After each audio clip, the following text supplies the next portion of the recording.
Hello, family. How's everyone doing today? The $9 billion Minnesota fraud is deep.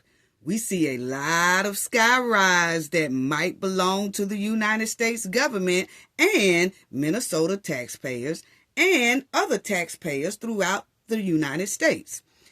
There's a lot of familiar last names that's connected to these beautiful sky rise. Yes, we're going to break it down and talk about it, family.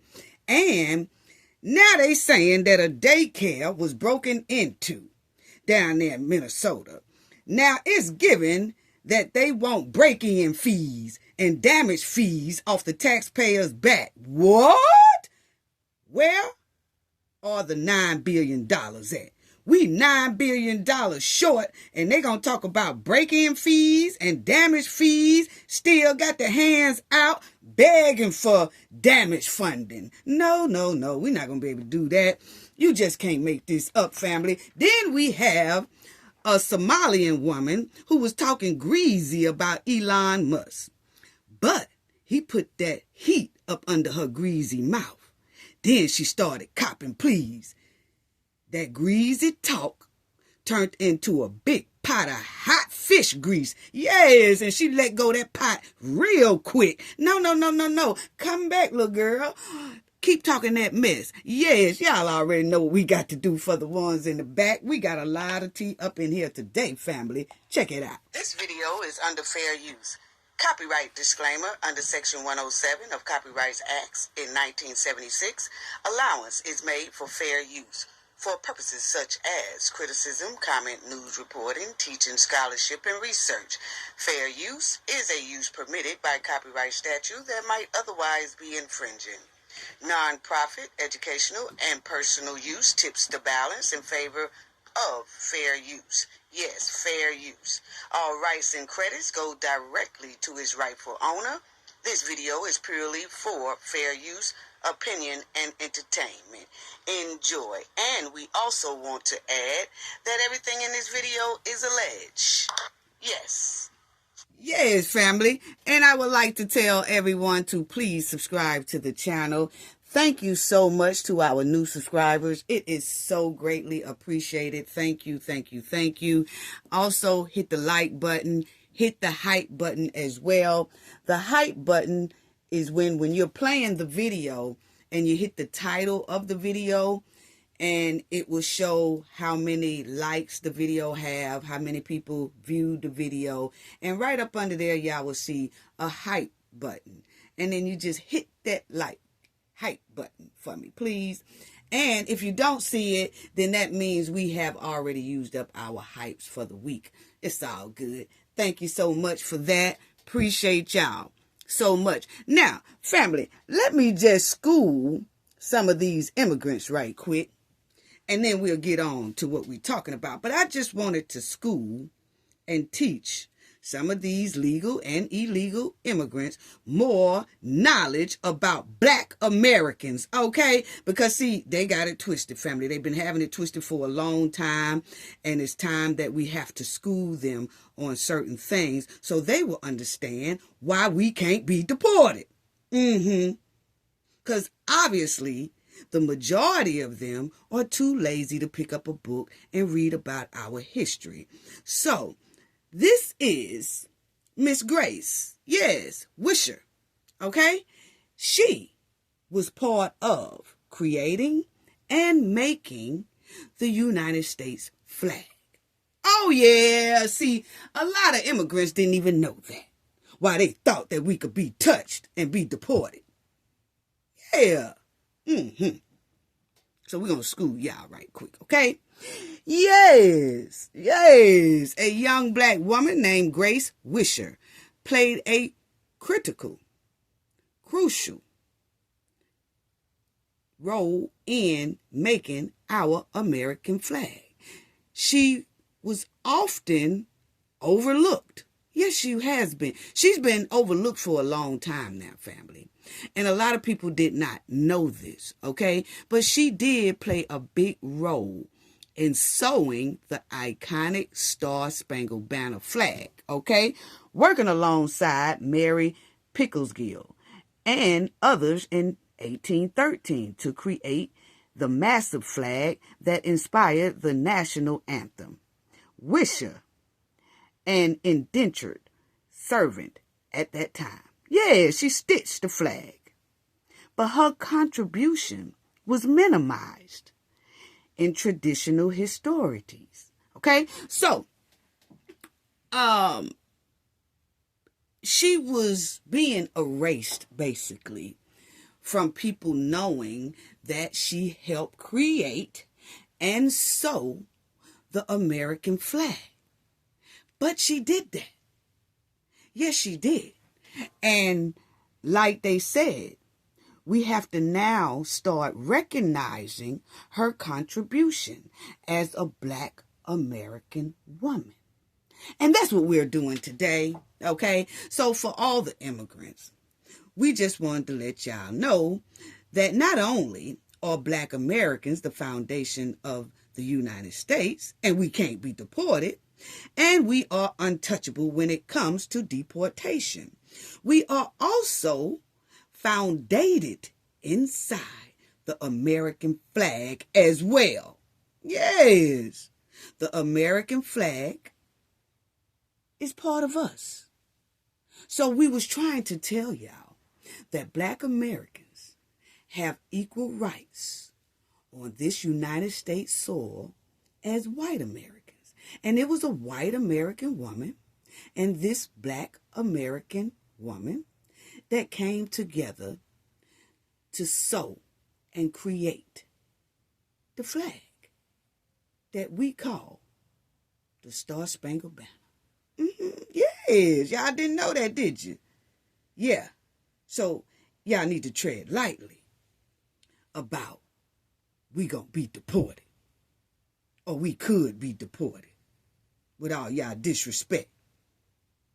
Yes. So for the majority of the immigrants who called Americans, Black Americans, lazy, you see right here that we basically put the United States on our back in labor and making the United States flag as well.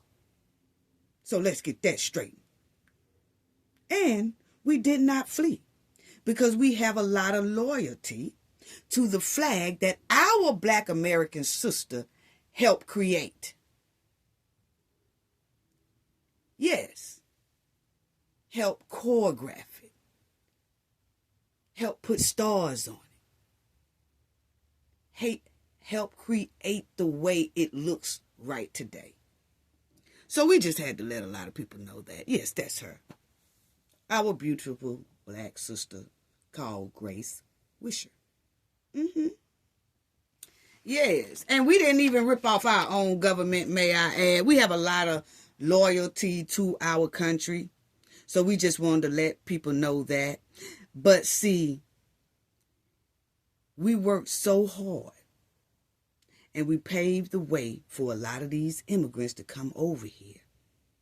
And they didn't even take the time to read the history about Black Americans so they won't be so lost and have all this flip mouth and vitriol and meanness towards Black Americans.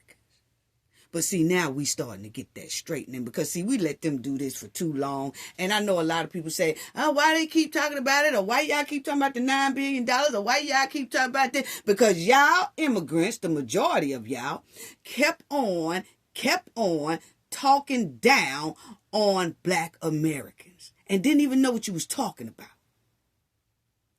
And I don't want to hear that, oh, well, you know, the white man is the one that taught us not to like y'all. No. Y'all was already with all that mess and disrespect in your homeland about Black Americans. While y'all was living in y'all own homeland, y'all had a lot of disrespect and vitriol towards Black Americans. Wasn't no white man over there teaching you nothing about us. See, that's another deflecting cop-out. To keep from saying, yeah, we didn't like y'all. See how they lie? See, they'll come over here and say, oh, well, you know, we was taught when we came over here not to like y'all. Bull crap, family. They already had that in them. in their own homeland.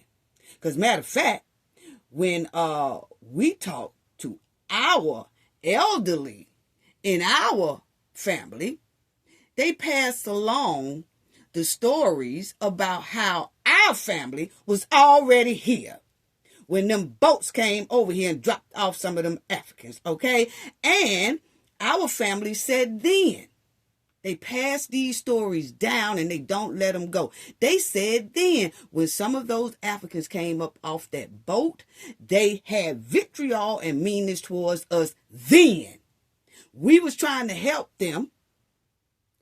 Tried to, because a lot of them came over here with some lashes and looked it kind of bad, looked it weak and all that stuff. It was Black Americans that was trying to extend hand back then to try to help them, nourish them, back to help and all that. And they still had that shun shoulder attitude. Yes. Yes. Yeah. I guess they thought that, Black Americans was like the white Americans who brought them up over here. But we wasn't. Even though we was the same color, they still kind of had some type of, nastiness towards Black Americans. And you can understand that because of what they've been through traveling all the way over here. Okay? But the thing is, even with seeing our kindness, seeing our help, seeing we extending an olive branch and all that to them, they still had that stank-ass attitude. That's according to my generation story. Mm-hmm. So anyway, salute to this sister here. And we had to school people on this, okay? So, we just wanted to let the immigrants know some more that we are the key for a lot of y'all's success. We are. Black Americans are the key to a lot of y'all's success. You want to know why? Because we are the ones, Black Americans, who patronize y'all businesses a lot. Okay? Why y'all got all that flip mouth and disrespect towards us? Because, see, we patronize your business. See, you come over here because of us, basically. And then when you come over here and then you open up these businesses and things like that, we still try to patronize you, even with the disrespect. But, see, that's going to have to stop. Because just like we could be the key to a success, we can also be your downfall to your success. Yes. Mm-hmm. How is everything working out for people now? Mm-hmm. The majority of them, the majority of immigrants, not all, came over here tap dancing with puppet strings on. Yes. And they thought that they was climbing 2 flights of stairs above Black Americans, when they was actually going down 8 flights of stairs in that quicksand. Now look how everything is falling now. Yes. So anyway, shout out to our sister here, Grace. Yes, as y'all will see, she was 13 years old of age. And she was a servant. Yes. And she basically did a lot of the creating and the sewing. And then when people loved it, she was the one stitching it on her hands, had most of the labor to stitch each flag. Mm-hmm. Yes, as y'all see it right there. Yes. Mm-hmm. And she was a freeborn Black girl from Baltimore, Maryland. Mm-hmm. So we just want to get some straightening off that as well, so y'all will see that. And she was sitting around Miss Pickersgill, and her and Miss Pickersgill's daughters and nieces and all that, all of them was around, and they was creating this here flag. But Miss Grace had a hell of a lot more input when it came to creating and sewing this flag. Mm-hmm. And so they gave kind of everybody their recognition, but wasn't giving Miss Wisher her recognition.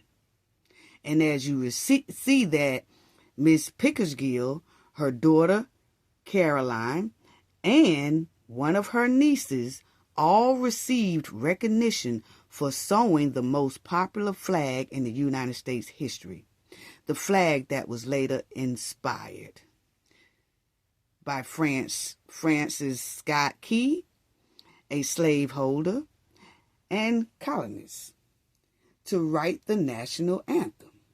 But the banner's favorite backstory has unfortunately erased Grace's contribution. So we are bringing Grace's contribution back, that she was a big part of creating, making, and sewing the United States flag. Yes, okay? So that's y'all history. For the immigrants who did not know this, that's y'all history. Yeah. And she was sewing, and she was sewing, and she was sewing.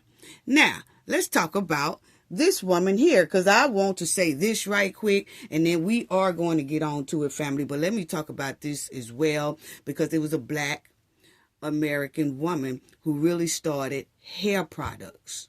Okay? All these hair products that everybody, you go into the salons and do the hair products and things like that. Her name was Madam C.J. Walker. Was an American entrepreneur. Okay? And she was a philanthropist. And a political and social activist. And she played a big role in being the first female self-made millionaire in America. And she's in the Guinness World Book of Records. Yeah, see, a lot of people didn't know this. See, why these African braiding shops are dragging us all over the floor or trying to have tussles with us and stuff over $4, $5 and all that kind of stuff like that. We created the products that they are using. Anyway, we started that. Now, I know there's different companies or products and stuff like that, but for a starting hair products, period, Madam C.J. Walker. Yes. What's really going on? And she owned a big business. Yes. She had a whole lot. She did this building here that she owned.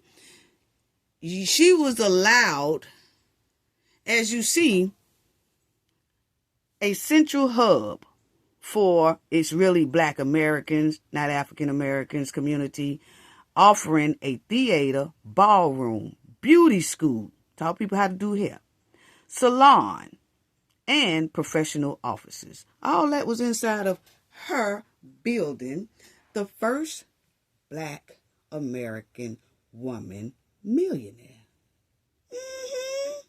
Why everybody trying to say Black Americans are lazy? While standing on our soil that we built. Yes. And, I'm just trying to figure out why everybody is dressing like us, walking like us. They come over here, and a lot of immigrants will be dressing like us, talking like us, walking like us, dancing like us, styling their hair like us, bleaching their skin, opening up stores that have everything that Black people like. Then they put their businesses in our neighborhood. Then they try to push their way into removing us from our musical culture, such as soul, rap, and all that. Let them tell it. All of a sudden, they created rap. What?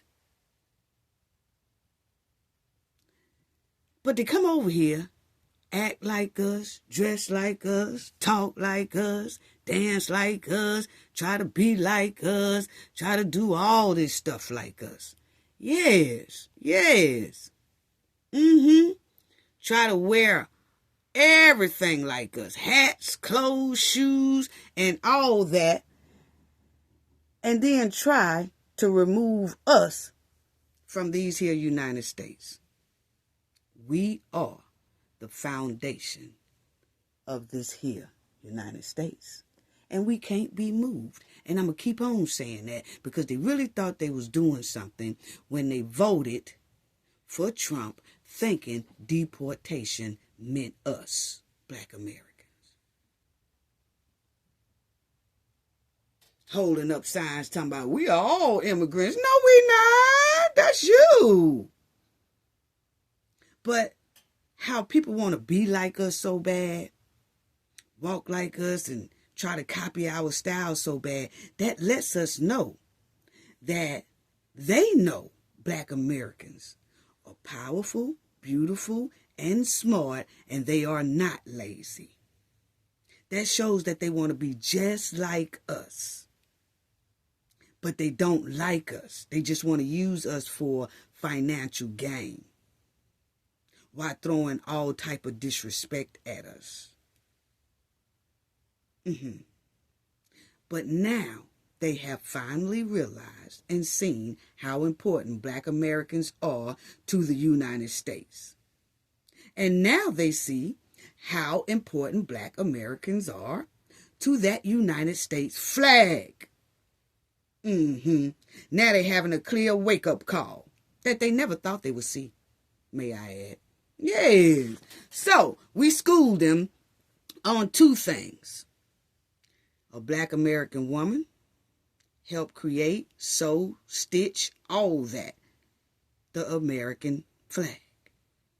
And about Miss C.J. Walker, who was the first Black American woman millionaire. Yes. Yeah. But see, now when we starting to school these people, I'm going to get to that. Now that we starting to school these people, all of a sudden, they don't know what to do. That's because Black people are always fighting for others and fighting for them. They don't know how to fight for themselves. But they got a lot of flip mouth and then want to knock on the door. Hey, y'all come help us. No! So, just want to let everybody know that. But now that they realize and now they want to cop them pleas. But most of those pleas are not genuine. They trick pleas. They okie doke pleas. They con pleas. They snake pleas. They quicksand pleas. Yeah, we could see straight through them. These apologies that we've been hearing are not sincere at all. But they don't think that we can see the difference. Yeah, we can see the difference. And question, why, if y'all so proud of your homeland and y'all bragging on the homeland and y'all culture, why y'all not over there in y'all homeland? That's just a question. That's just a question. Why y'all keep trying to break down the border doors and the border gates and everything just to get over here to the United States if y'all homeland is so wonderful? And why y'all keep wrapping yourself around Black Americans as well and you don't like them? Because, see, we've never had that problem as a culture. If we don't like somebody, we're not wrapping ourselves around those people and trying to dress like them, act like them, walk like them, talk like them, and all that stuff right there. See, that right there shows in itself that some, not all, immigrants are kind of slow upstairs. Because how do you want to duplicate somebody that you don't like or who you feel ain't worth a nickel or who you feel is lazy? Why would you want to duplicate yourself from someone like that? See, we don't do that. Anybody that we feel we don't like or we feel that's toxic or we feel that is lazy and they don't do nothing. We don't duplicate those people. So that just says right there in itself how slow some people are. They want to be just like us. Why? I thought y'all had your own culture. Yeah, and why y'all don't dress like y'all own culture too? Why y'all don't dress like where y'all came from? Why y'all dressing like us? Well, it's a lot of questions. I just need for some of y'all to answer them questions. Anyway, Family, and also pay attention to this, and I'm going to get right on into that, but I got to school some of these immigrants because a lot of them just don't know, and we need to keep talking to them so they can understand. I'm finna get to what I need to get to, but let me just say this as well. Family, pay attention, pay close attention to some of these videos, articles, and all that stuff that is starting the rhetoric about white Americans are furious at black Americans. Watch out for seeing that, okay? Then y'all start seeing stuff like white Americans are mad that black Americans are separating. Watch out for all that stuff. Because see, what that is, family, is an okie-doke move, okay? These people are lying. These people are paid people, okay? To start confusion between white Americans and black Americans. You know why? They trying to start that confusion because they have realized that black Americans and white Americans really own and is founded inside of these here United States. What they thought is that we weren't founded on the United States. Okay? So as long as they were sucking up to the white American crowd, they thought that we can be replaceable, that we can be deported. But we were sitting back the whole time saying, they just don't know, do they? They ain't even trying to get educated about black American history. Well, see, they came over here gravitating to white America. And they really felt that white America was their savior. And when they realized, when they started all this stealing and thieving and all that stuff, that, oh no, black American, white Americans ain't playing it, black Americans ain't playing it, and then their savior pushed them away and let them go after using them up. Now they're saying, we're going to start confusion between black Americans and white Americans. We're going to start making titles and we're going to start putting in articles that white Americans are furious at black Americans and black Americans are furious at white Americans, and that white Americans are mad that black Americans are separating. No, they not. Why they going to be mad that we're separating? Why are they going to be mad if that was true? What you mean, separating from immigrants? Why would white Americans be mad that black Americans are separating themselves from immigrants so that everybody will know and have a clear understanding of who is who? This is a Haitian. This is a Jamaican. We are black Americans. That is an African. That is a Somali. This is a black American. Why would white Americans be mad at that?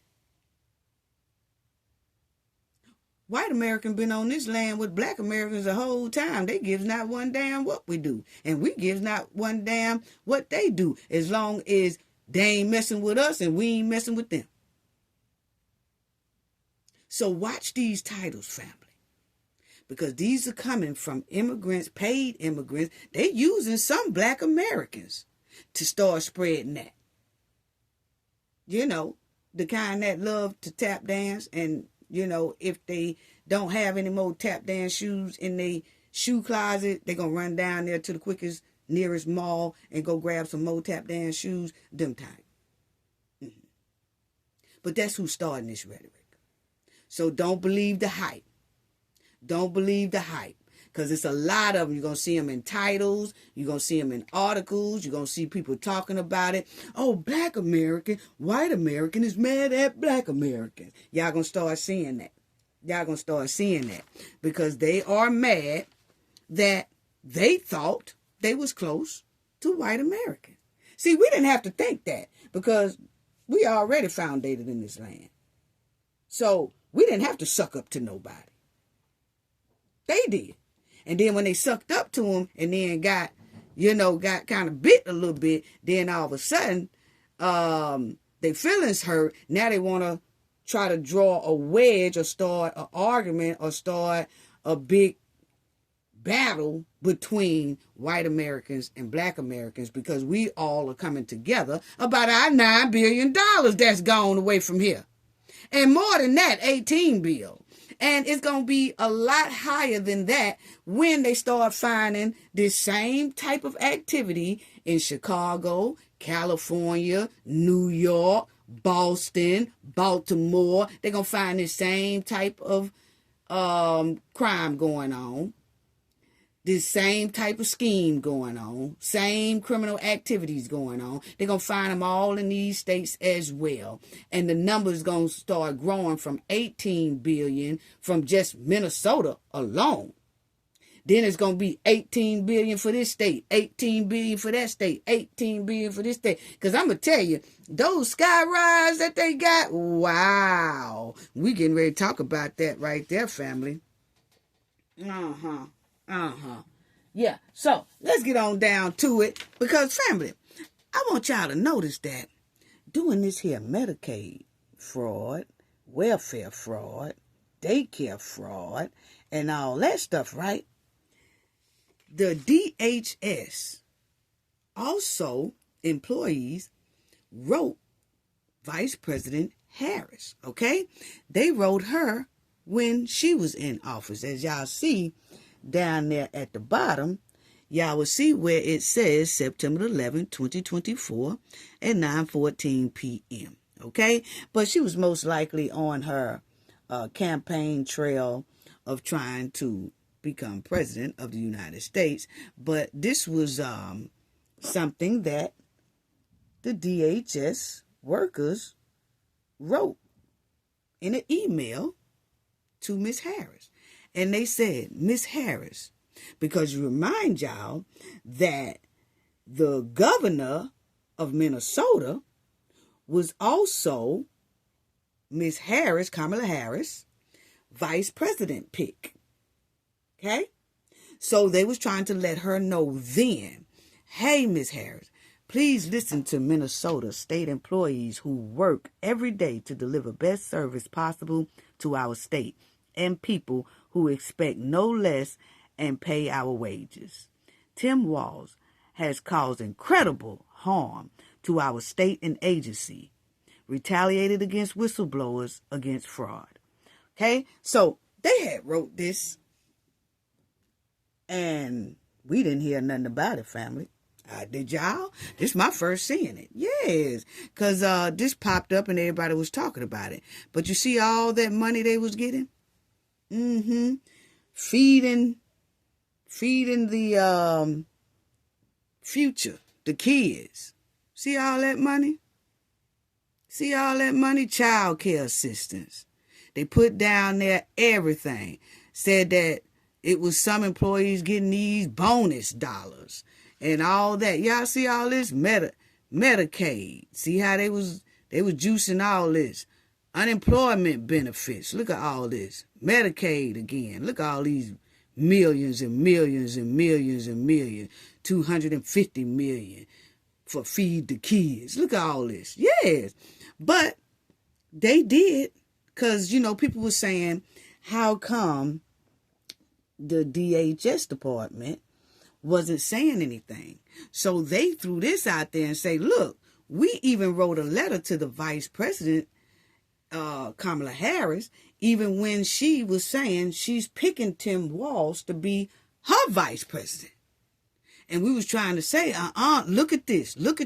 But they said they was being ignored, okay? Now, check this out, family, because I want y'all to see all that money that's gone. Y'all see all this money that's gone here? Yeah. Y'all see the autism program, 2018. 3 million. 2019, 54 million. See how quick they jump? 2020, 77 million. 2021, 183 million. 2022, 279 million. 2023, 399 million. Dang. See how much they was taking? And that's just for the autism claims to Medicaid in Minnesota after Somalians opened their own centers. You see it right there? Now, let's talk about this family, because I want y'all to see some of the names. Okay? Now, it was about 70 something. Look at here. Lord. They was trying to tell her when all this right here was going on. You seen it right there on their email that they sent. Now, family, as y'all will see right here, it says that 75 Minnesotans charged so far in connection to the massive $1 billion feeding our future Somalian fraud scheme that unfolded under Tim, okay? I ain't saying the rest of that, but I want y'all to check out some of these names, okay? Tell me, do y'all see anything familiar in this here row? Do y'all see anything, any name that's familiar in this here row? I'll give y'all about 5 more seconds to see. Time's up. Don't y'all see a name in there that somebody name has an Omar in it? Yeah, somebody has a name of an Omar in the middle of it. Yes. So I was just asking a question, because I noticed that some of these people who got arrested, their last names are the same as Omar. Okay. Now, Omar actually, her last name was another last name before she came over here to this country. When she came over here to this country, then her name, she got close to a family of Umars, and all of a sudden she took on their name. Yes, that's not allegedly. That's true. Okay, now, then you would see that she's Omar. But then you will see that a lot of people who was arrested inside of this here $9 billion scheme that duped Minnesota out of all their money, that a lot of these people that got arrested, some of them have the last name Omar. Yeah. So y'all see it right there. It's an Omar right here. Then, if you look at these sets of names, these are all the people who have been arrested, okay? But when you look at this, can you see somebody else named Omar again? Okay. Don't see it on this one. So let's go to the next list of names. Right there on the top. Right there on the top. So I'm just asking, are these people related to her? I mean, it's just a question, because see, we can't get her to answer no question. So I'm just asking the question, family, that we just noticed that there's a couple of names that's on the list who has been arrested. They put their names out there, and we just noticed that a couple of names have the last name Omar. Okay? Yes. So, is they related to her? I'm just asking a question. All you gotta do is say yes or no now. Shit. Okay? Now, check this out. Let's check out those names again, because we done already did the Omar. Check out any other names on here that look familiar to y'all, family. Do any other names on here look familiar, family?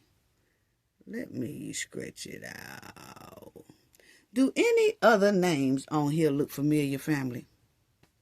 Because, I'm just trying to see. And a lot of y'all probably don't know, so I'm going to go ahead on and tell y'all. This last name here don't look familiar to y'all. That Hassan. Okay? So you got one of those last names, Hassan. Then you got another one, Hassan. Okay? Are they related? We just asking a question. Are they related? Because, y'all remember, Umar, president over there, name is Hassan. Yeah, see, they probably not even related. But, the way things are looking right now with them $9 billion gone, you got to ask all questions. So, it's just a question. Is this here president related to some of those people who got caught and who is on the list who've been arrested related to Hassan? Because their name is Hassan. And remind y'all, she said that this here man is like her uncle. Remember we did that video, family? Yeah. She said this man here is like her uncle. And, basically, he practically, that's a road dog. Point blank, period. Okay? So I'm just asking, is it? Is it? We just asking, is it? Because remind you, for them last names, there's some people on that list with Omar last names, and there's people on that list with Hussein last name. Yes. And then we remember her saying that the United States government will do what we tell them to do. Oh, no, hell, we ain't gonna do what you tell us to do.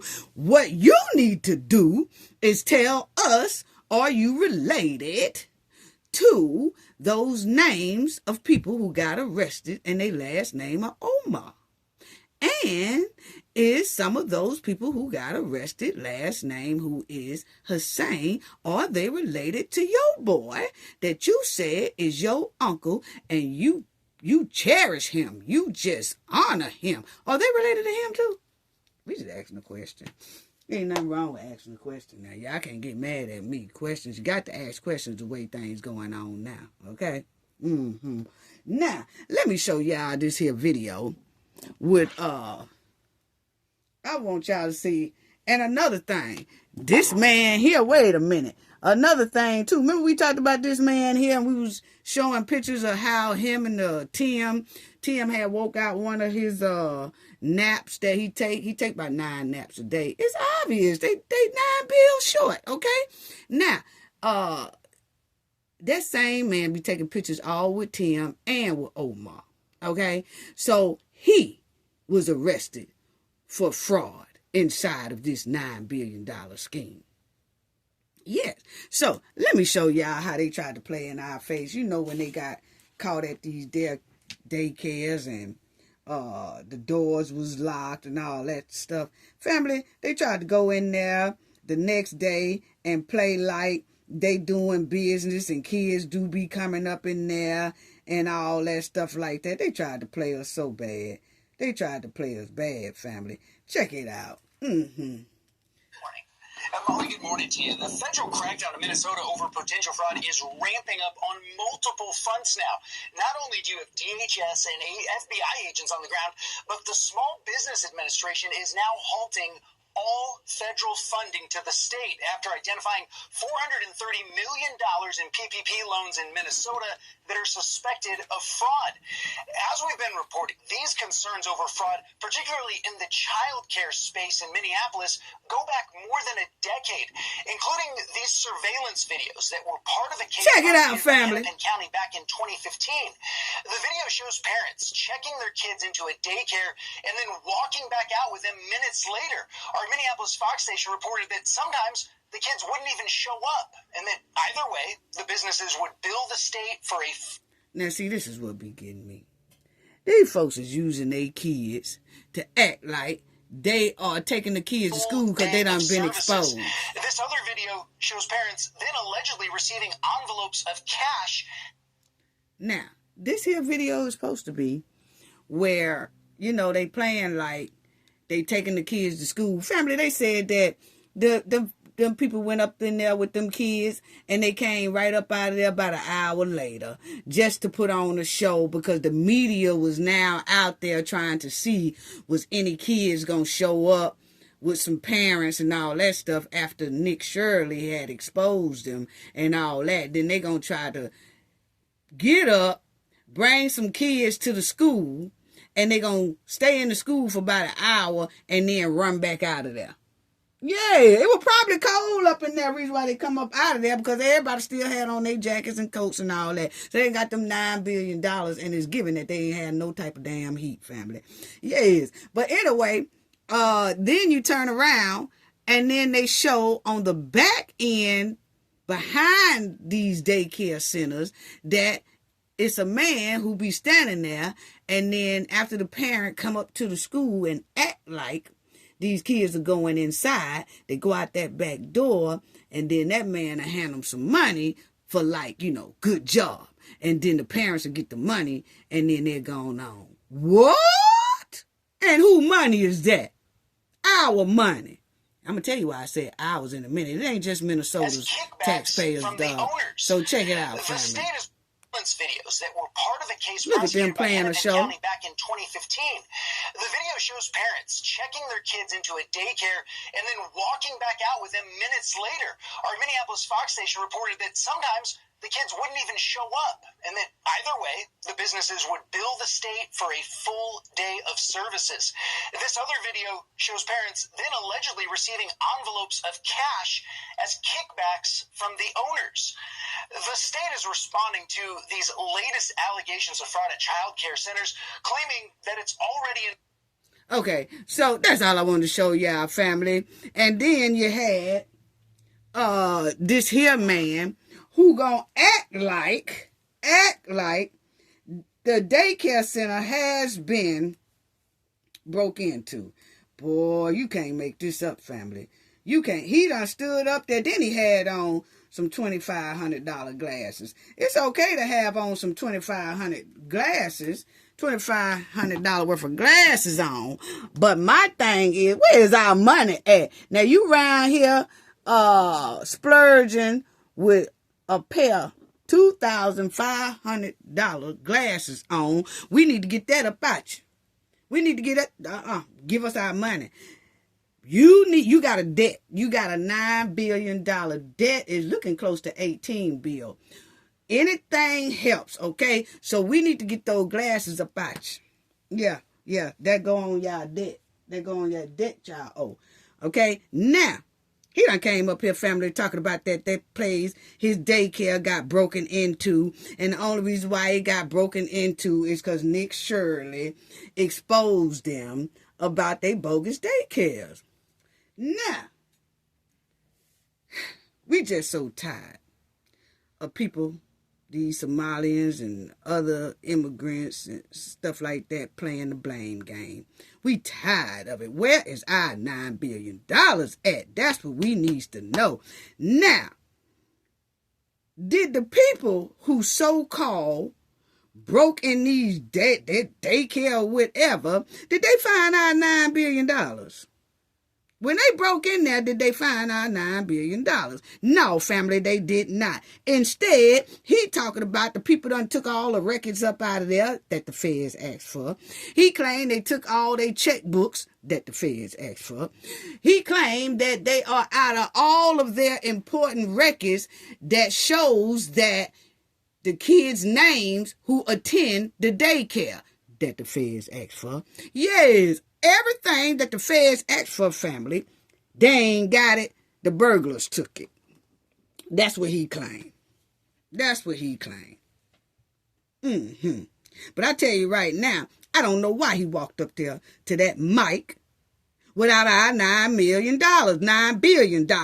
Don't you walk up to none other mic without our $9 billion.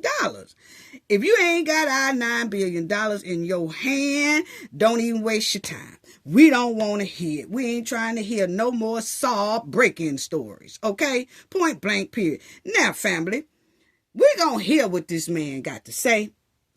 Then I want to show y'all something funny. Family, if I wasn't rolling, we're going to hear what this here boy got to say. But,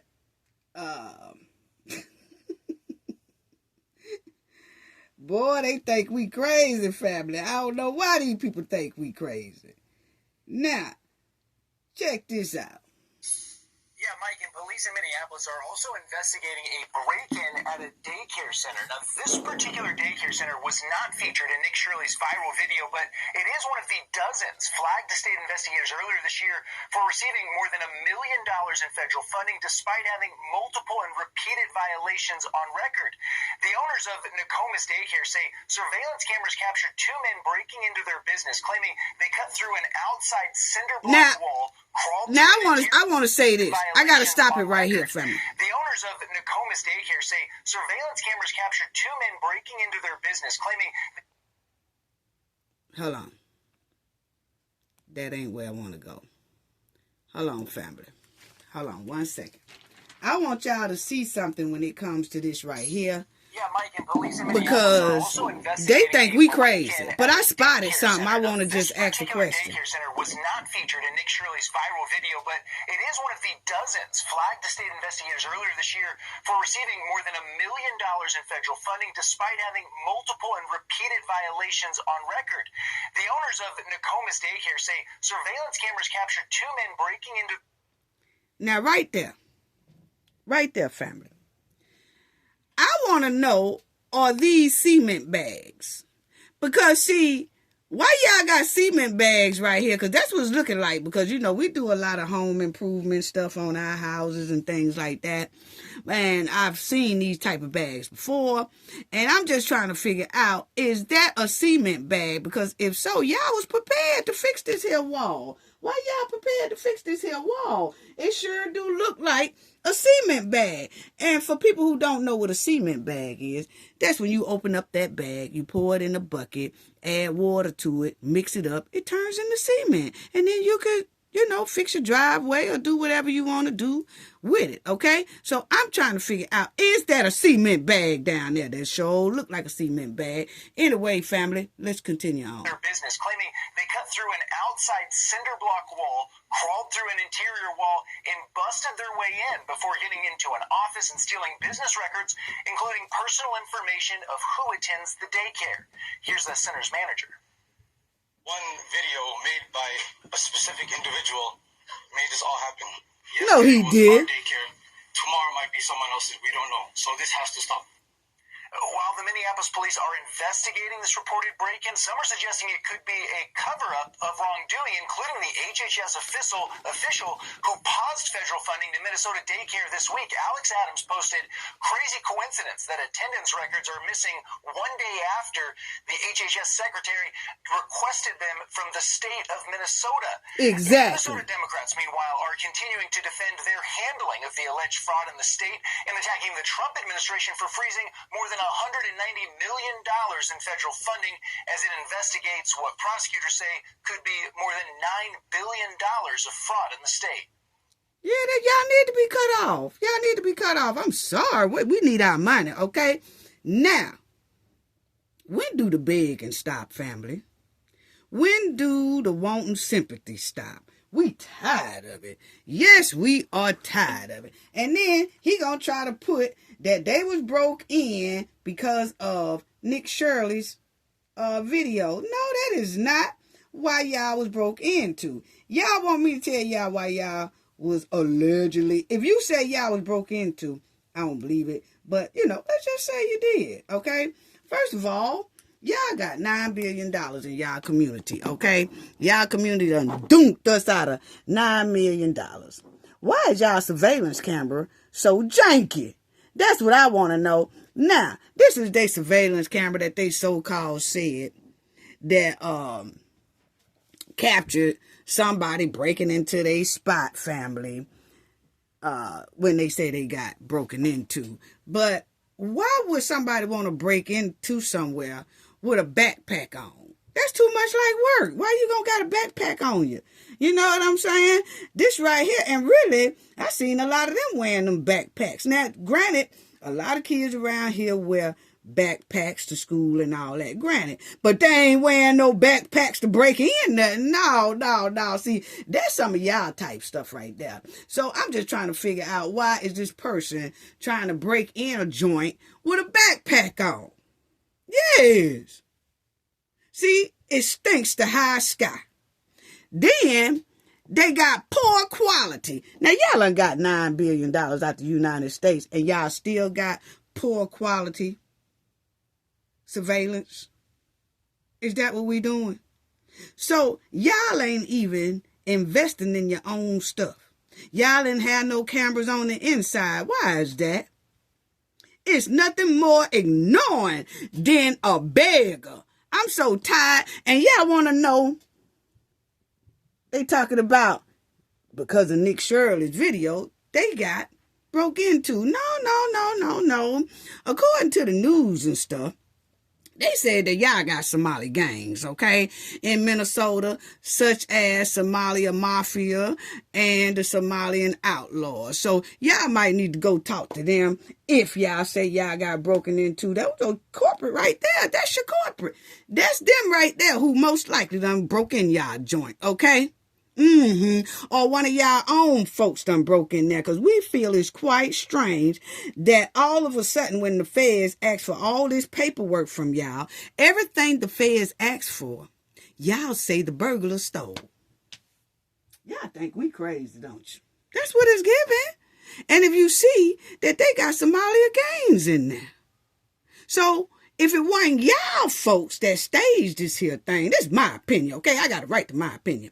Now, if it wasn't y'all folks who staged this here thing, it's most likely y'all little Somalian mafias running around there. It says it right there, the outlaws.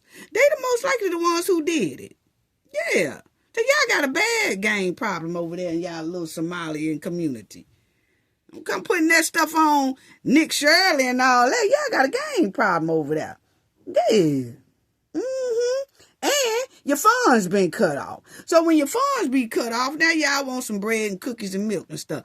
And so you might want to go over there and talk to y'all little gang members. Because it was a lot of them that pleaded guilty. You see it right there. Had those pow pew-pews on them.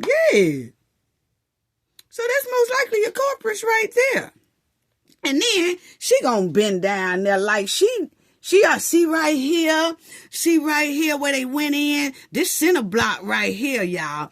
This is the center block that they bust through and came through. Why you got your hands all up in there, man? How you know about how they came in, where they came in, what's the details of the break-in like that? You trying to show us cracks and all that stuff inside of the cement. You know what that is, family? They want some funds. They want some break-in funds.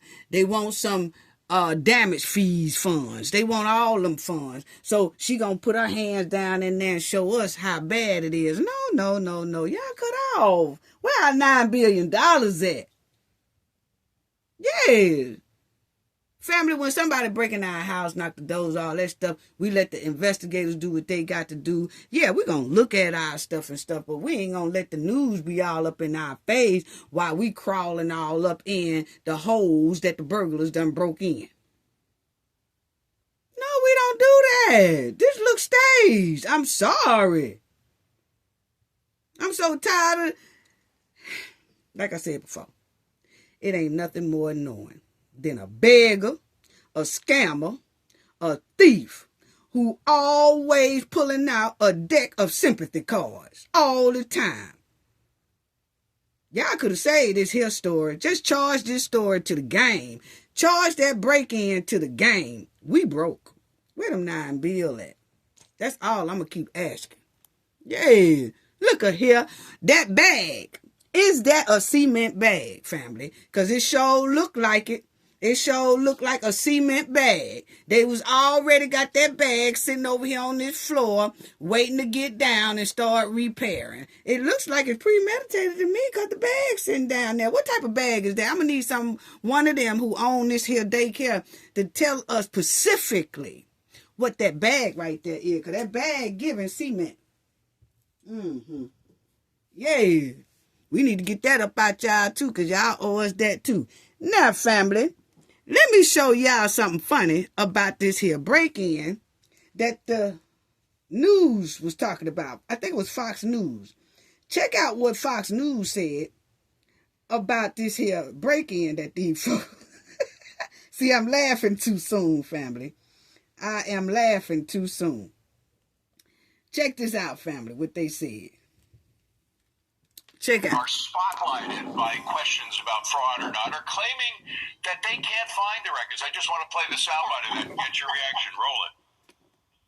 Unfortunately, we saw that there was important documentation, enrollment of the children, and also employee documentation that was gone. There were also checkbooks that were ripped from our check papers that were ripped from our book. Now check out, family. Now, the news people are going to show us that something similar to what this here man did. And I have to say that they did a good job on this one. But check out what the news is saying this reminds them of. Okay? Now, check it out, family. I'm going to do it again. Okay? I'm going to do it again. Check this out. By questions about fraud or not, are claiming that they can't find the records. I just want to play the soundbite of that and get your reaction. Roll it. Unfortunately, we saw that there was important documentation, enrollment of the children, and also employee documentation that was gone. There were also checkbooks that were ripped from our check papers that were ripped from our book. Now check this out, family. I don't know whether this guy's telling the truth or not, but I have to tell you, it reminds me of a scene from one of my favorite movies, On the Waterfront, where a corrupt union leader is called to account for his doings. Check it out, family. Schedule. Let me roll that tape. You mean to sit there and tell me that your local takes in $65,500 every year and keeps no financial record? Oh, sure. We got records. Well, where are they? Well, you see, we was robbed last night. Family. They said that these Somalis done went back to 1950-something movie when the man said, hey, you remember that movie, family? It's called The Waterfront. Is when they was getting in trouble for all this money that was missing. And they said, so you mean to tell me all this money is missing and y'all don't know where it's at? That man said, yeah, sure, we know where it's at. See, we were robbed last night. Yeah. So check it out. Check out that movie again. Let me roll that tape. You mean to sit there and tell me that your local takes in $65,500 every year and keeps no financial record? Oh, sure. We got records. Well, where are they? Well, you see, we was robbed last night. We can't find your books.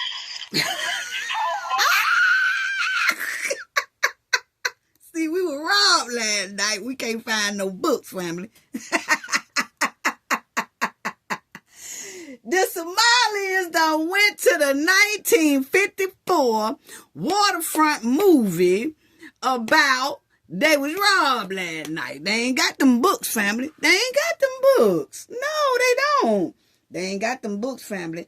They done went to the 1954 movie, The Waterfront. Now, they done took our movie and gonna try to use our movie on us. Come on now.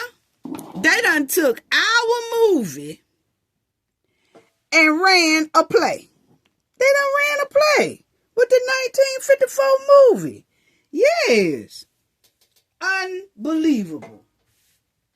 They ought to be ashamed of themselves. I guess they didn't know that we realized that they was lying.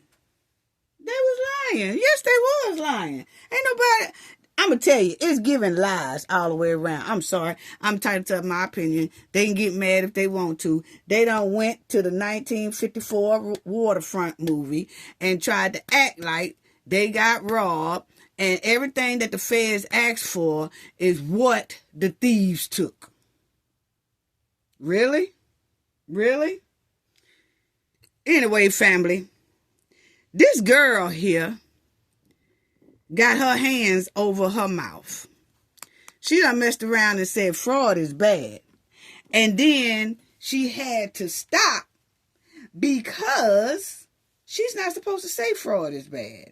No, she's supposed to say fraud is good.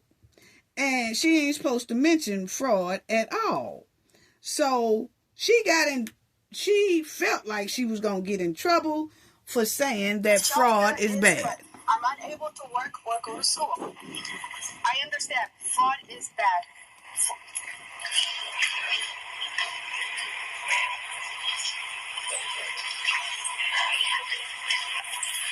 She's so scared. See, she's scared she gonna get in trouble when she get back to the house. You know, she's scared that she is gonna be in a world of a trouble when she gets back to that house. Because she is not supposed to say that fraud is bad. And it looked like somebody set her up to say it. Work or go to school. I understand. Fraud is bad.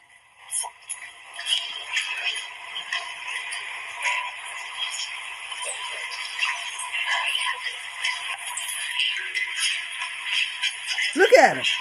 Why she act like that? Why she act like that? Why she act like that? Why did she have to cover her mouth when she said fraud is bad? That girl is so scared, so nervous. She really, she don't know what to do. She don't know what to do, and she's scared that she's going to get reprimanded when she leaves that place. She really is.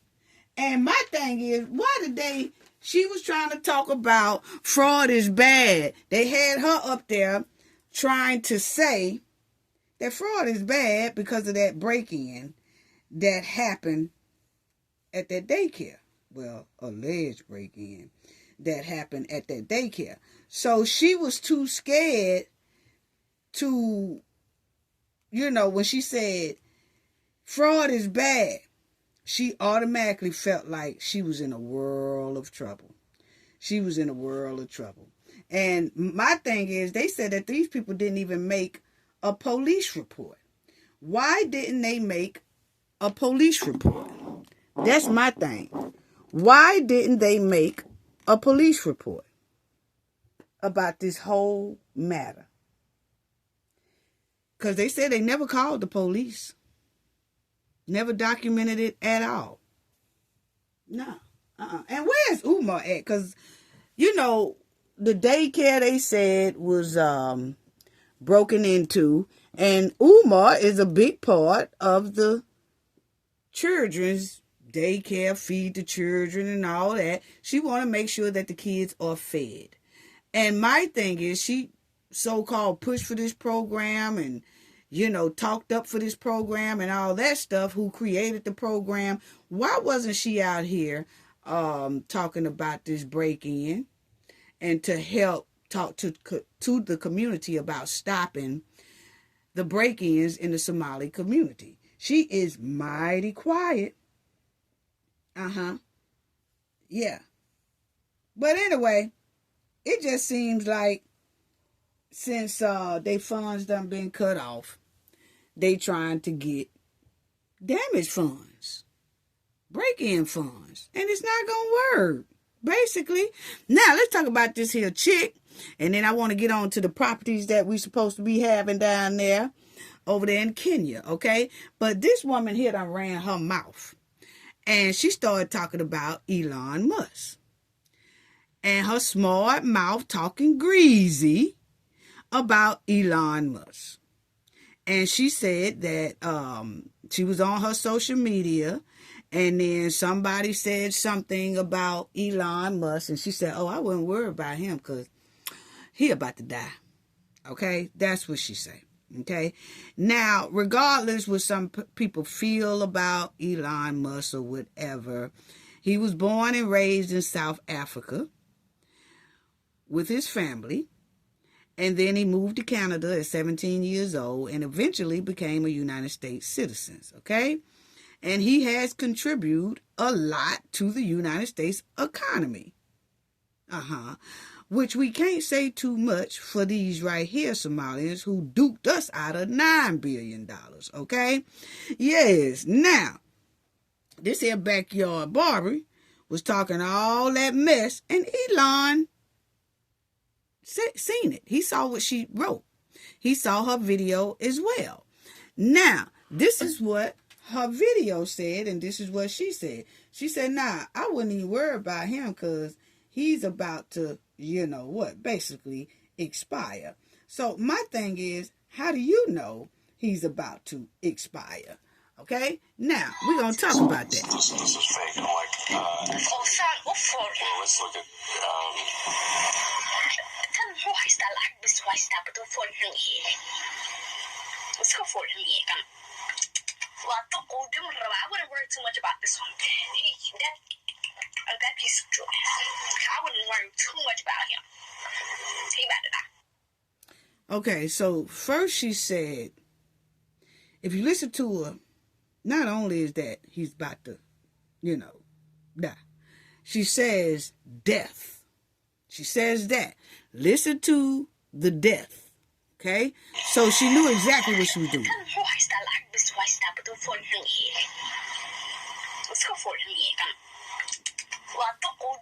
wouldn't worry too much about this one. See? Death. I wouldn't worry too much about him. He about to die. Okay. So she said she wouldn't worry too much about him because he about to die. Okay? And then she said, him, death. That's what she said. Okay? Now, I'm going to tell y'all right now. After Elon said it, he wrote in his tweet, then it is war. Okay? And a lot of people felt like he shouldn't have said that he took it out of proportion, that she probably didn't mean it and stuff like that. But let me tell y'all something. Elon Musk was born and raised in their country. He was born over there in Africa. He knows exactly what certain things mean and how people say it. We ain't from there. So we can't tell him how to react at a threat. I hear some people saying, oh, he might have took that. And a lot of people taking it the way I'm taking it. Yeah, it was directed to him as a threat.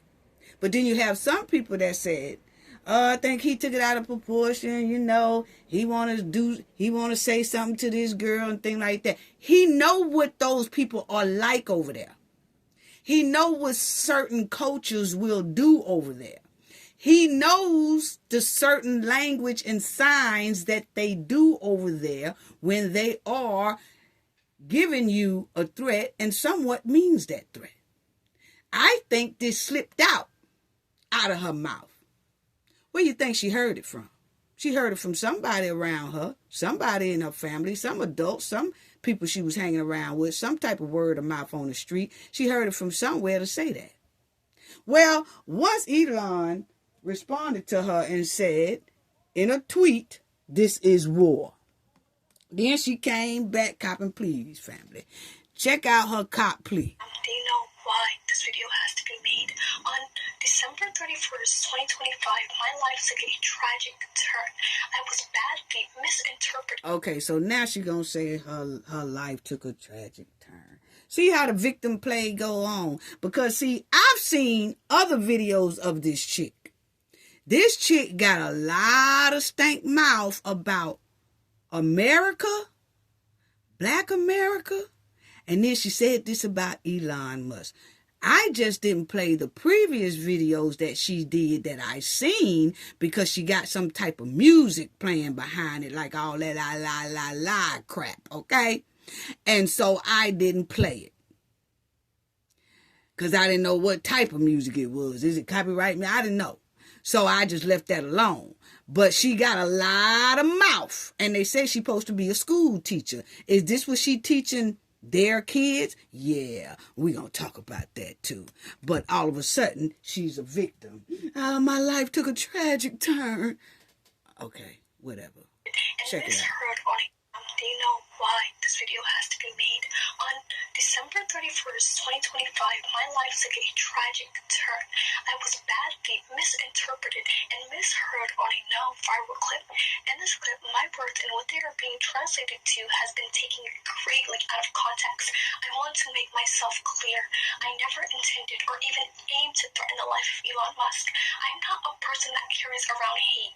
The media and Elon have taken my words completely out of context, and it's been deeply hurtful to watch how that's turned into me being dehumanized and painted as a villain.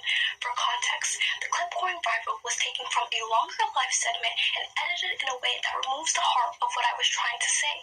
During that stream, some of my supporters asked me about my thoughts on Elon Musk in relation to his health after viral photos of him in swim shorts surfaced. My intention was to never mock, insult, or be cruel in any way. What I was trying to express came from my personal experience. As a person gets older, health becomes more important, and it is something we should all be taking seriously and treat with care. My message was meant to encourage kindness towards our bodies and towards one another if we want to live a long, luxurious life. This girl here copping baloney, please, okay? Point blank, period. All of it full of baloney, okay? Now, my thing is, family, is that, you know, you have a lot of people that were saying she may not have meant it in that way. Like, you know, I don't think she meant it in that way. Everybody have a right to their opinion. But because I've seen other previous videos of this woman here talking real reckless, okay, about America and about Black Americans and all that, okay? And I also know that the way she talk, the way I've seen her talk on certain videos, you have to take all threats seriously. First of all, you got a lot of immigrants, not all, but the majority of them, that's coming over here trying to take over this here United States. And you have to be aware, and you have to be on point, and you have to keep your head on the swivel when people are talking about you, your country, in a bad way, and they're trying to take over, and they have shown signs of taking over, okay? And almost 9 billion, could be 18 billion worth of money is taken from you. That's not nothing to play with. That is getting prepared for a takeover. And when you hear people say stuff like this, you do have to take it serious. No matter if they plan or not plan, you have to take it serious, okay? And the reason why, because these here people have a history of doing this right here, okay? They have a history of training their women and children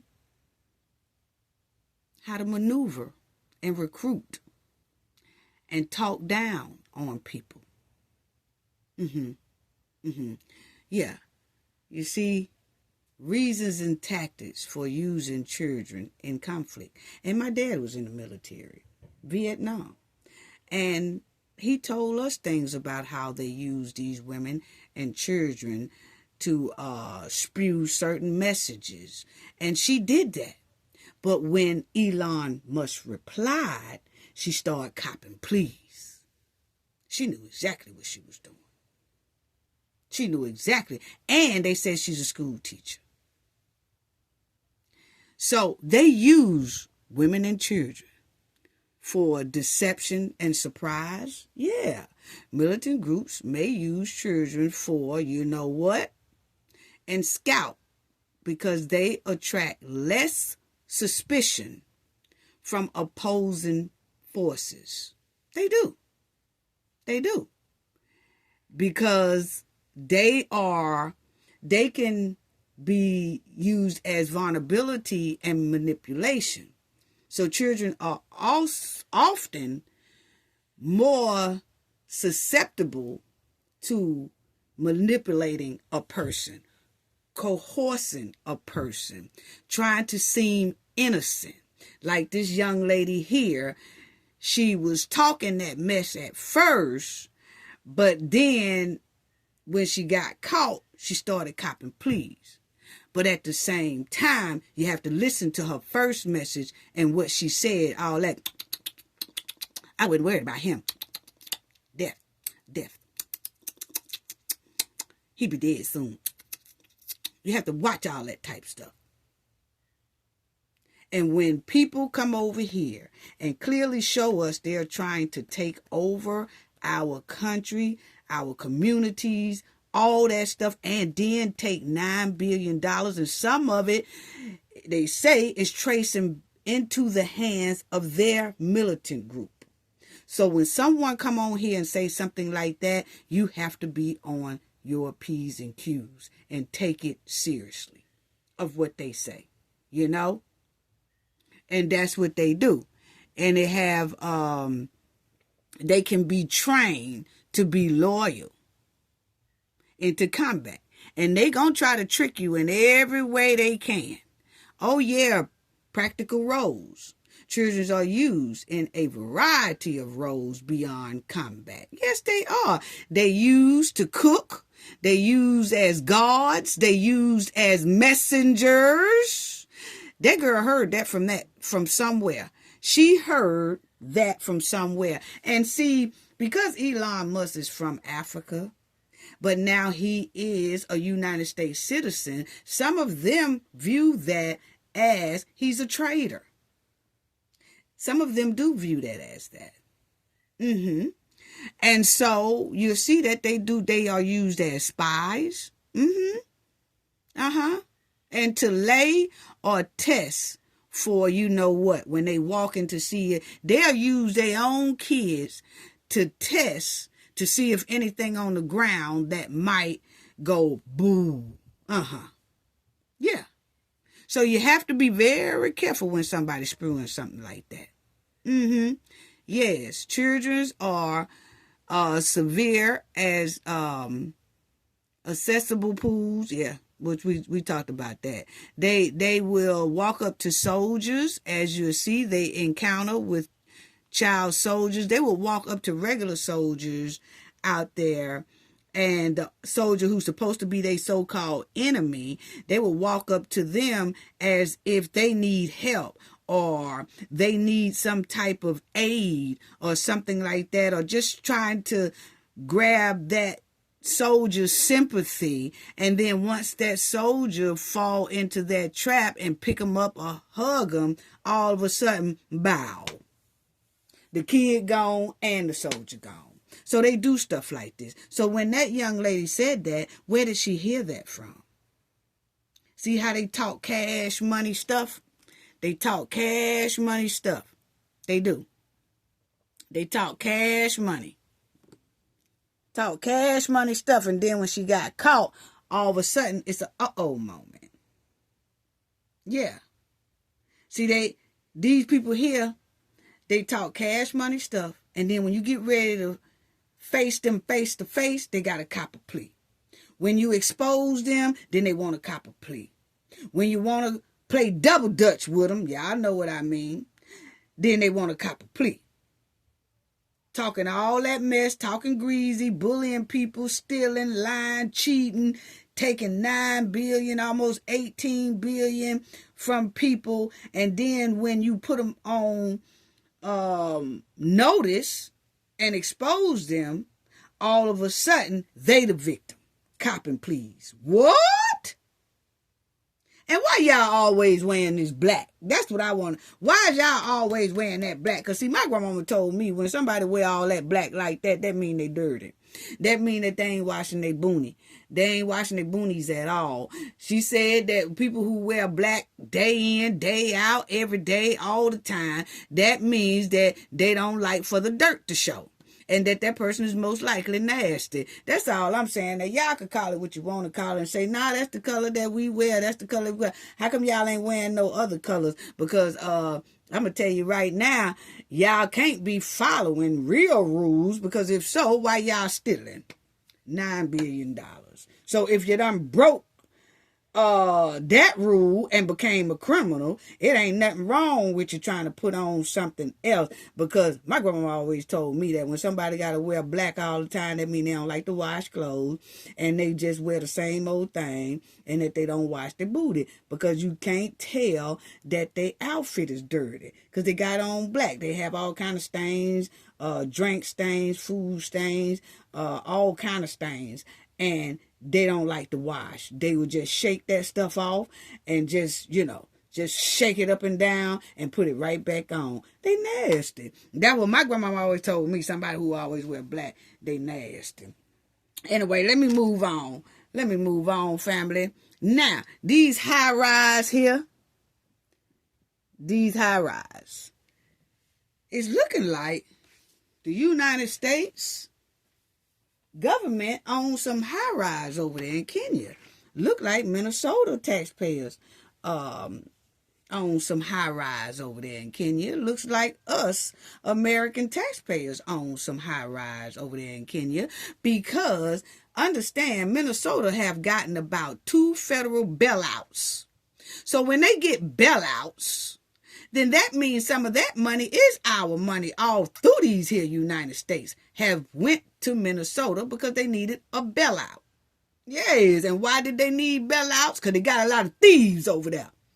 That's why.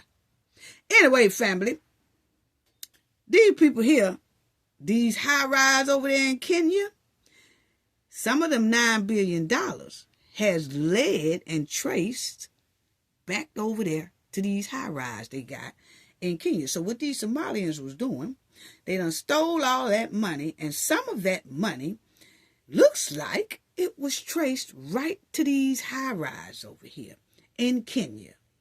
So, in all actuality, these buildings belong to the United States government and the United States taxpayers. Yes.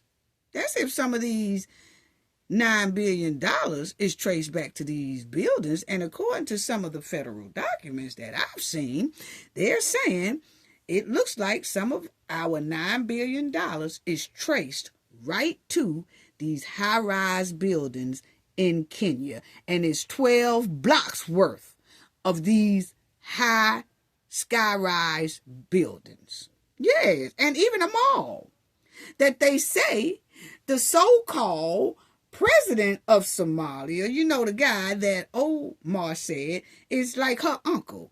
They said he has purchased and built a big old nice mall over there. Yeah, we're going to talk about that in the next video because I ain't got too much time to talk about that one in this video. But yes, and they said that he has opened up a mall over there. Yes, and you notice how quiet he is about his Somalians over here duking the United States out of their money. Is it because he already knew?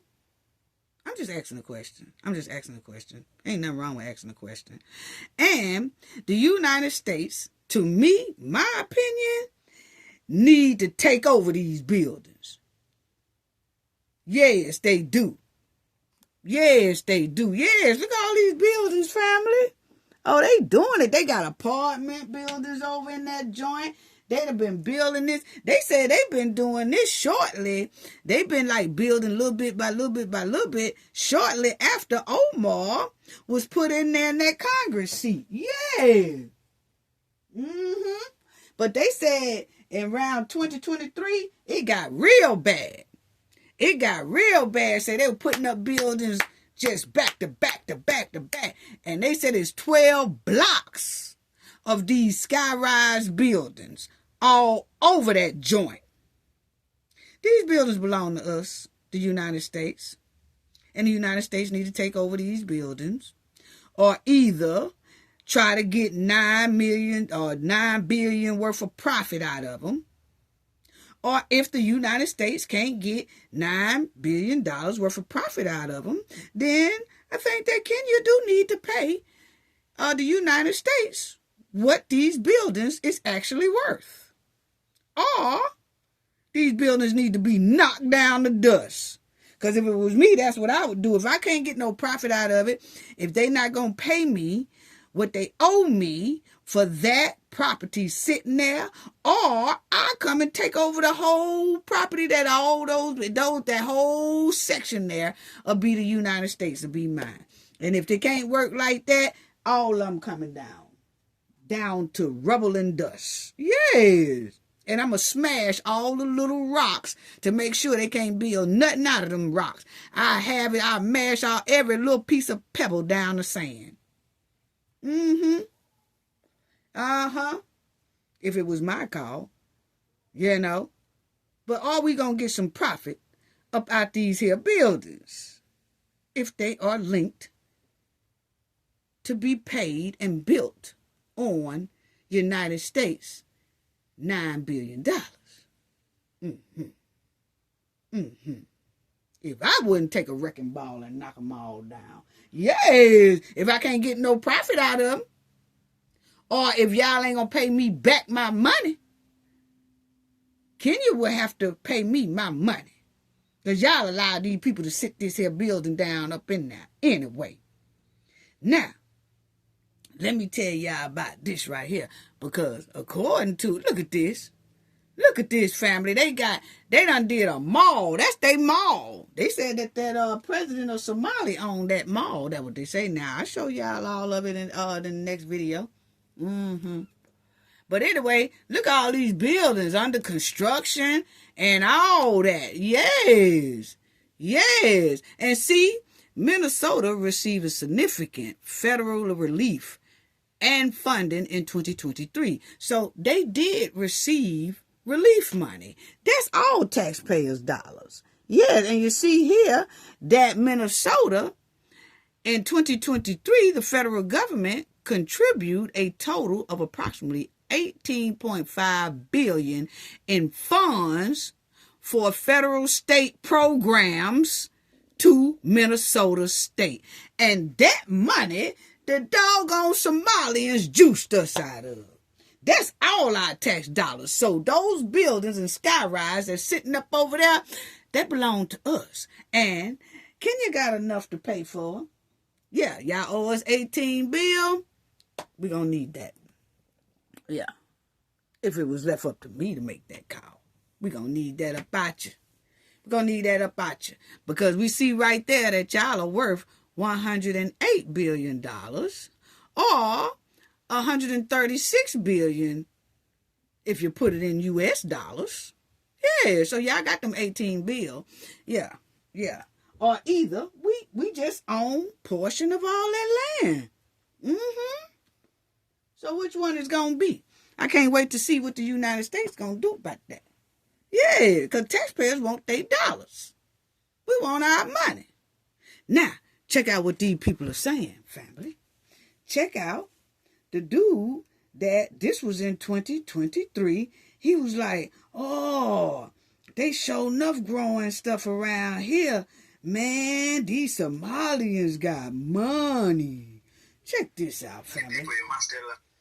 Check this out, family. He said, the Somalians got money. I was in Eastleigh. I went to Eastleigh for a business meeting with a client at the BBS Mall, guys. And the beautiful high-rise apartments under construction I saw in Eastleigh.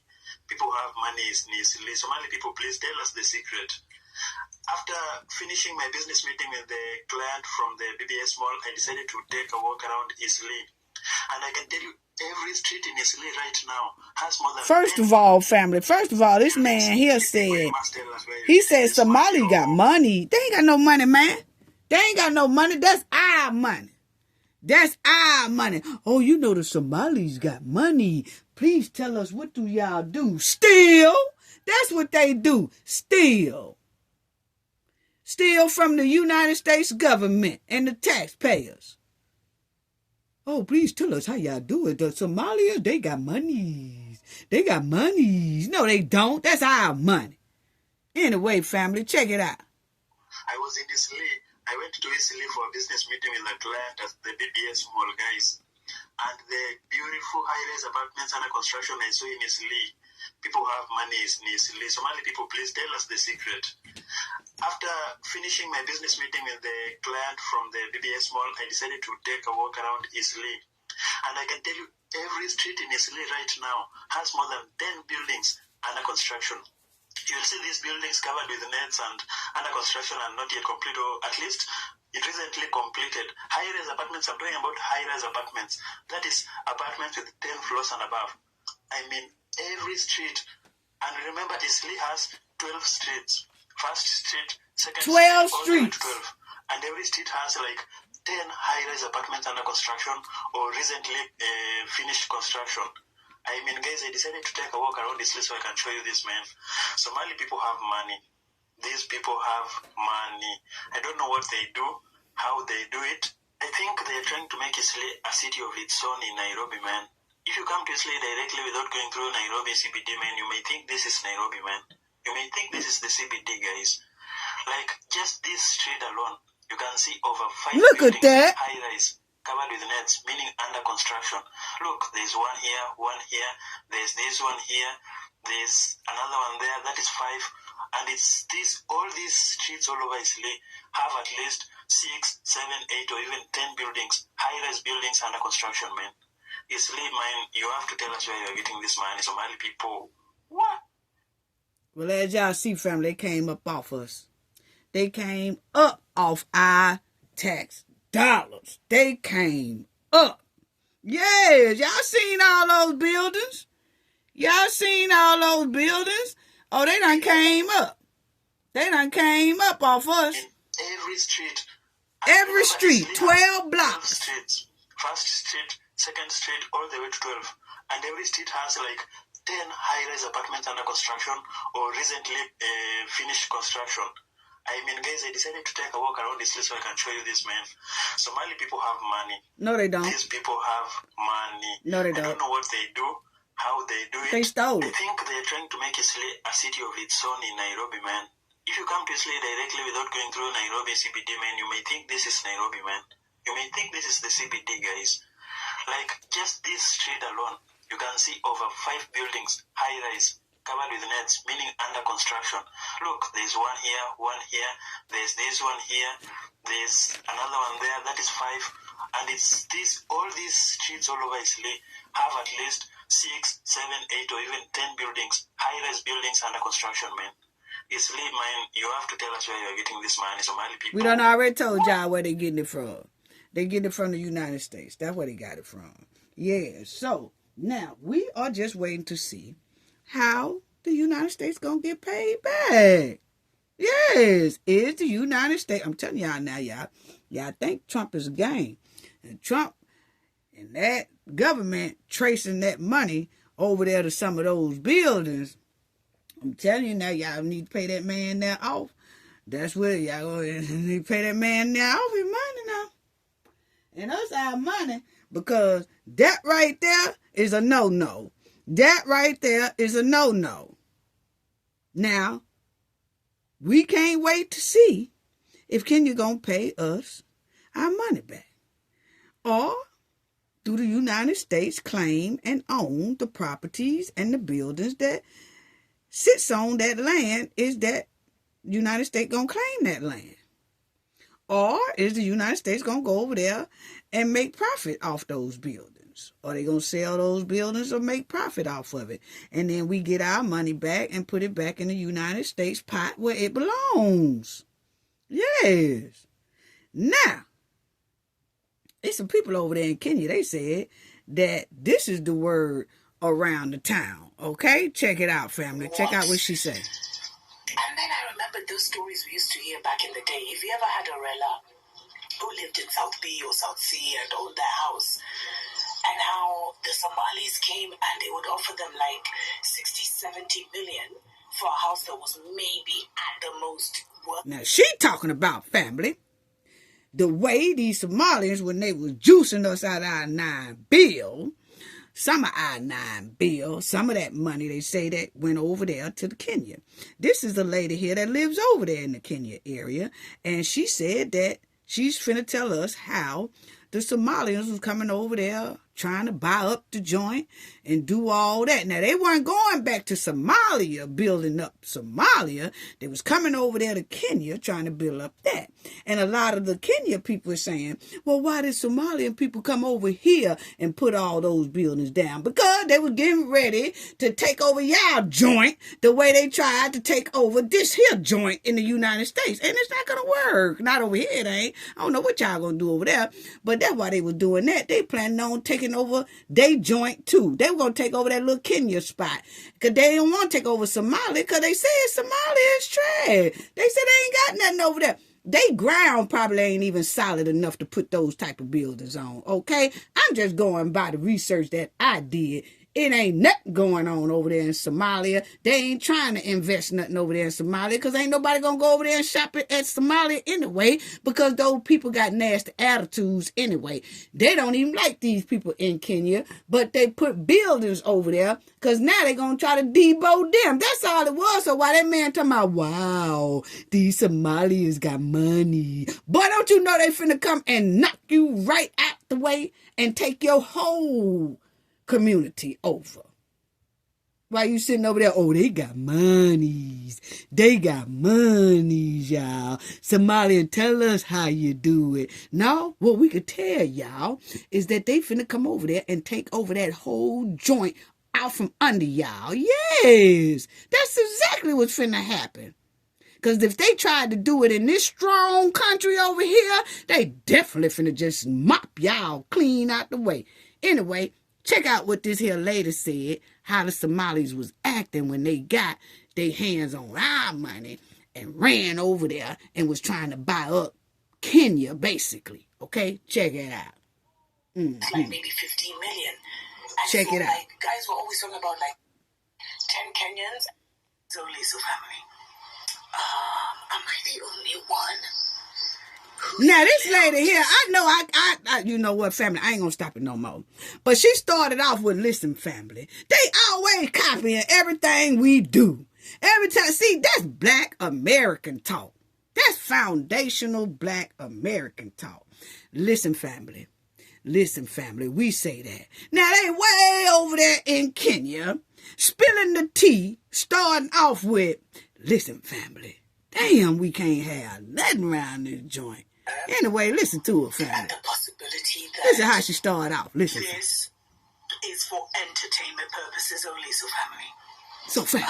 So family. Am I the only one who's a little disturbed at the possibility that the divided states could actually own half of Nairobi? Like, have you guys been following the Minnesota tax heist? Because you know the thing is, okay, when I was in Nairobi recently, I was going around just the city, doing things, Check it out what she say, family. Shocked at the number of Somalis I saw around. And no hate, no shit for Somalis, you know what I mean? And like, I went to Arboretum a couple of times. It would be like 10 Kenyans and like 200 Somali women or whatever, and maybe 20 Somali guys. But I was just like, what's going on? And guys are like, no, a lot of people have moved into apartments nowadays, so this is one of the only parks, etc., etc. Guys were just, and I was discussing it with Nairobians. And then I went to BPM and Eastleigh and stuff, and I was like, what? It was insane, like that mall and just the infrastructure. If you were in Eastleigh 5 years ago and you went today, you'd be like, what? And then I remembered those stories we used to hear back in the day. If you ever had a Rela who lived in South B or South C and owned their house, and how the Somalis came and they would offer them like 60, 70 million for a house that was maybe at the most worth like maybe 15 million. And so like guys were always talking about like how they're coming after our neighborhoods. There's even like a pastor, this one that did the Nene, what's his name? Kula. Pastor Kula had also warned Kenyans about how, people need to keep their homes and there's going to be an invasion. You know how our pastors It is an invasion. Conspiracy theory, what. Turns out that all this stuff was probably bought with, a lot of it, let's say like that, allegedly, was bought with taxpayers or, I don't know, U.S. citizens' funds. Mm-hmm. And now the divided states is coming back for their property, and apparently they're going to start seizing some of these properties in South B, South C, Eastleigh, Diani. Now, y'all heard of family? This is coming from a chick over there in Kenya. She said the word is around there that the United States said they coming to start seizing the joint. Yeah, where our money at? Y'all gonna have to come up off something. I'm just telling y'all what they said about the word on the streets over there. I ain't over there. I'm going by what this here chick said, okay? She is deep in it. She telling you how it went from the beginning. And she said that they kept saying that, hey, these Somalis coming over here just buying up our land. Look like they trying to take over the joint, or it's an invasion. Yeah, it is an invasion. She said, and their government was telling them, don't sell their properties to these here Somalians. But I guess the money was looking too good. A lot of them did sell their properties and stuff like that, land to the Somalians. And then the Somalians like to debo certain governors and stuff like that. The way old Tim Walz is over there walking. He walking like on eggshells for the Somalis, okay? But my problem is that this lady is telling us exactly how it went, family. And she's telling us that they got word out there on that street that the United States ain't too happy about them buildings looking like they was paid for by United States taxpayers. and that the United States ain't playing and looking like they want to seize some stuff. Okay? Yes. Yes. Now, check her out. Most of Nairobi that were built or was probably bought with, a lot of it, let's say like that, allegedly, was bought with taxpayers or, I don't know, U.S. citizens' funds.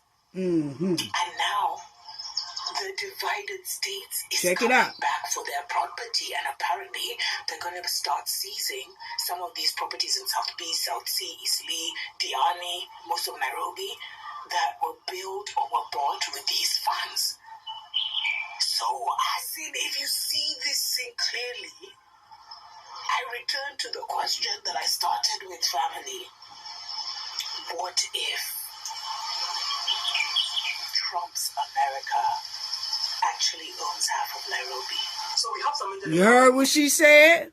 What if Trump's America owns some of Nairobi? That's what she said, family. Hold on.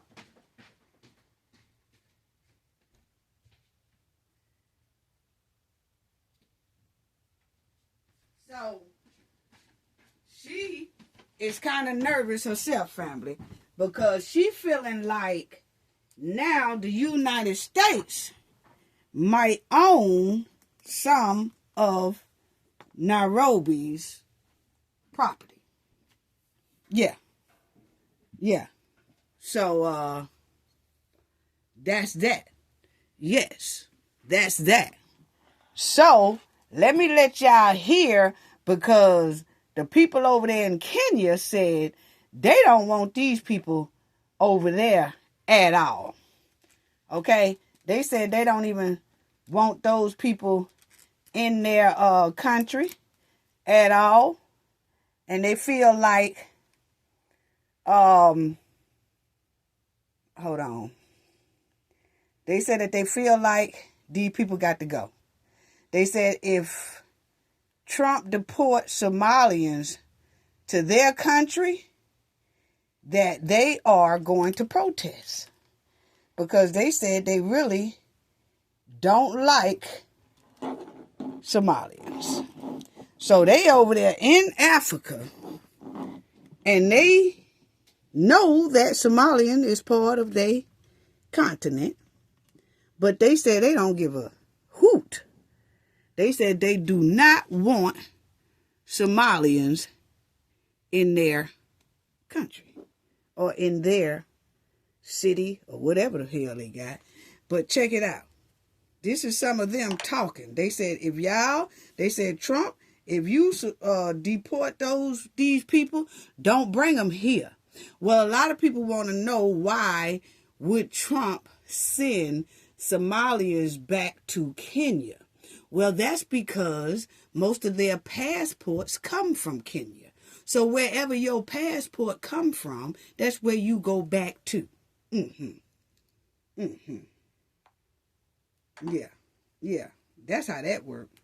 Now check out what they said. They said they don't want to be bothered with these people at all. Now check out what this chick said. If Ruto agrees to take the deported Somalis into Kenya, we are going to the streets. Like, they're now showing their true faces. Now they saying if they president take Somalians, they going to the streets to protest. They don't want them now. How the Somali people are. We are behind the American government 100%. Everything that Trump is talking about is Somali people 100%. We are behind you. Time to deport them now. They need to get deported to Somalia, Mogadishu, where they want to be. Ruto, you are warned. Do not try that at home. The truth is, all Somalians who cross the border and come to Kenya and fly to abroad, they all have Kenyan passports. Did you ever sit down and ask yourself, how do they manage to get Kenyan passports? Now, y'all heard this lady here said that how did Somalians wind up getting Kenya passports anyway? Because that's not where they from. They from Somalia. So she's saying, why did they even end up having Kenya passports when they Somalians. So now when they get deported from the United States, that's where they're going to be sent to, Kenya. And they did that because they knew that they'll be sent back to Kenya because that's where they build all their buildings up at and where they're going to take over at. See, they had a strategy not only for the United States to juice us, it was to juice us and then go over there and take over these here people's spot. Yes. So that's why that lady was asking that. Now check out what the president said. The Asset Recovery Agency will be engaged from the point of seizure, and all assets used or acquired through these activities, including cash, vehicles, land, buildings, and businesses, will be treated as proceeds of crime, promptly frozen. See, he said all those buildings will be treated like profit of crime. And that he's going to find some type of way to make this right with the United States because they basically don't want no smoke. They don't want no trouble, family. Okay? So he said he will work with the United States government. Check it out. Prosecuted, forfeited to the state. If President John Mahama Check it agreed out. to take these deported Somalians into Ghana, we are also going to go to the streets, of course. I agree with you, my sister. And, you know, sometimes I say that you need to live the African experience to understand certain things. Now we hear what is happening in Minnesota. And we are not even saying that Trump is right or wrong. That is not what some of us are even talking about. But we are thinking, or we are watching how you are coming online and trolling Black Americans and trolling and making fun of whatever is happening. And you have some Africans supporting you to do whatever you are doing. Now they are deporting you. Now they are tracing your IP addresses because you said Minnesota was promised to you 3,000 years ago. We come online to do live streams and we tell you to stop. Because if you don't stop, it will affect you and it will affect a lot of Africans. Now it is even affecting Ethiopians. How dare you go to somebody's country? You have some of these diasporans supporting you. At the end of the day, these people are Black Americans. They will not be deported. You will be deported. So to those of you giving these people the energy and the engine to keep doing what... Now y'all heard him, family? Even he know. Over there where they from, he talking from his land, his homeland. He talking to these here immigrants over here and these Somalians over here that done caused all this problem, okay? You heard him say, y'all keep saying and thought that the African Americans could be deported. They can't be deported. Now y'all done went over there and messed up for all of us. So that was the word out on the street. Where they from, that they came over here and thought that we could be deported. We come online to do live streams and we tell you to stop. Because if you don't stop, it will affect you and it will affect a lot of Africans. Now it is even affecting Ethiopians. How dare you go to somebody's country? You have some of these diasporans supporting you. At the end of the day, these people are Black Americans. They will not be deported. You will be deported. So to those of you giving these people the energy and the engine to keep doing whatever they are doing, you see that they are supporting them. So do you think you are helping them or you are destroying them? Yeah. Soon and very Listen soon, to this the one. American government and the FBI will be landing in Kenya. Yes, and they will be coming to arrest some Somalis who frauded the American government of $250 billion. Now, this man here sounds scared over there. He said soon the Americans will be coming and landing down there and they gonna take this country. He's scared, okay? Now, he done threw up a number of 250 billion. Don't know if that's true. We saying 9 to 18 billion, but remind you, family, that's for Minnesota. We haven't even got to Chicago yet, Baltimore yet, Boston yet, California yet. Hadn't got to all them yet, Chicago yet. We hadn't got to all them. New York, we haven't got to all that. So it might wind up being about 250 billion. Don't know. But if you get to all those states and do the same thing that they did doing with Minnesota, and go into those records of Medicare fraud, welfare fraud, child care fraud, if you do the same thing to all those other big states, it might wind up being $250 billion. Don't know. But he's there. So I thought he was just throwing out numbers. I said, this boy done said $250 billion. Then I thought, wait a minute. All the other states haven't been completely audited like Minnesota. It might wind up being $250 billion. So check out. But he sounds scared. Y'all done frauded. Y'all done frauded. And y'all done caused all this attention. Check out what he said. Them, or you are destroying them. Check out what he said. Soon and very soon, the American government and the FBI will be landing in Kenya. Yes, and they will be coming to arrest some Somalis who frauded the American government of $250 billion US. He say $250 billion, family. We'll see if you add up all those states that they hadn't got to yet. Yeah. So my thing is, why is Omar so quiet about all this? Because all these people here are the ones that took a lot of those $9 billion. So why is she so quiet? And why is their governor still trying to cop please and act like the Somalians are the victims, not the United States taxpayers? Why is that? And as y'all see, them Kenyan folks do not want them Somalis over there. They talking about taking it to the streets if they get deported over there. Well, y'all wasn't saying nothing about taking it to the streets when y'all seen all those buildings being built over there by Somalis. Why y'all wasn't going to the streets then?